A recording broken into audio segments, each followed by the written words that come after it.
Hi guys, welcome to the channel. In today's video, I'm going to show you how you can send money on Cash App.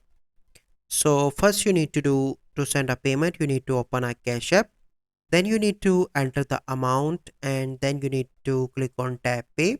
And then you need to enter an email address, phone number or cash tag. Enter what the amount is for and then you need to click on tap pay. So let me show you the demonstration show. So first you need to add the amount and then you need to add to the person name that you want to send and wait for a few seconds here. Then you need to confirm your cash pin. So once you confirm, add the amount, select the person, add the note and click on send the payment. So this is the process how you can send money on Cash App. So I hope you find this video helpful. If you find this video helpful, must like this video, subscribe to our YouTube channel for future videos. We'll see you in the next video. Thank you. Have a good day.